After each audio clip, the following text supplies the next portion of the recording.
ሰላም ጤና ይስጥልኝ ውድ የተከበራችሁ የቡና ሚዲያና ኮሙኒኬሽን ቤተሰቦች የሰዓቱን ዜናዎች ነው። በቅድሚያም አበይት ዜናዎች። ኢትዮጵያ የታሪፍ ቅነሳ የሚደረግላቸውን 24 የአፍሪካ ሀገራት ይፋ አደረገች። በሶማሊያ በተደረገ ወታደራዊ ዘመቻ 3 ከፍተኛ አልሸባብ አሸባሪ ቡድን መሪዎች መግደሉን የሞቃዲሾ መንግስት አስታወቀ። በተቀናጀ መንገድ ህገወጥ የውጭ ምንዛሪ አሻጥሮች ሲፈጽሙ ተደርሶባቸዋል ያላቸውን 112 ተጠርጣሪዎችን በቁጥጥር ስር መዋላቸው ተገለጸ። ሩሲያ ተጨማሪ የዩክሬን ግዛት መያዟን አስታወቀች። የሚሉት አበይት ዜናዎቻችን ናቸው። ወደ ዝርዝሩ አልፋለሁ። አማኑኤል ኃይሌ ነኝ።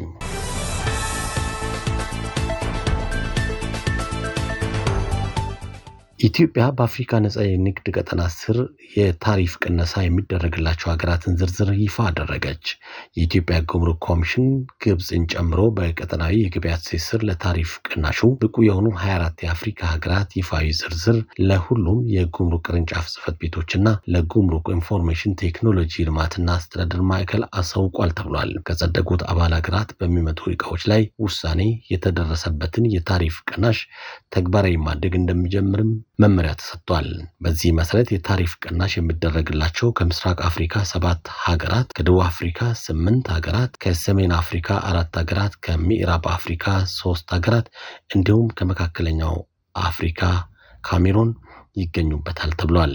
ኢትዮጵያ በአፍሪካ አህጉራዊ ነጻ የንግድ ቀጠና ስር መስከረም 29 ቀን 2018 በይፋ ግብይት መጀመሯ የሚታወስ ነው።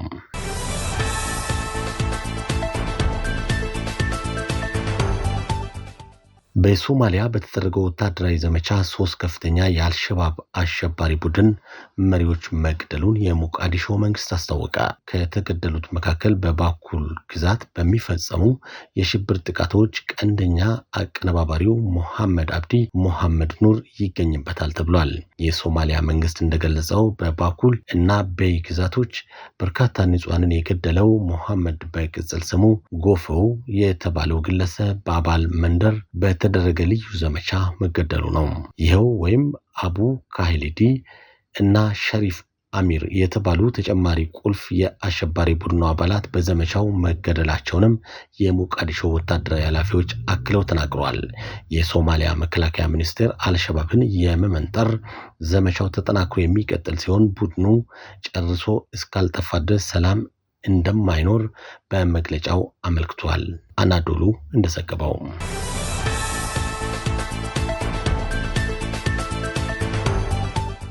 በተቀናጀ መንገድ ህገወጥ የውጭ ምንዛሪ አሻጥሮችን ሲፈጽሙ ተደረሰባቸው ያላቸውን 112 ተጠርጣሪዎችን በቁጥጥር ስር መዋላቸው ተገለጸ።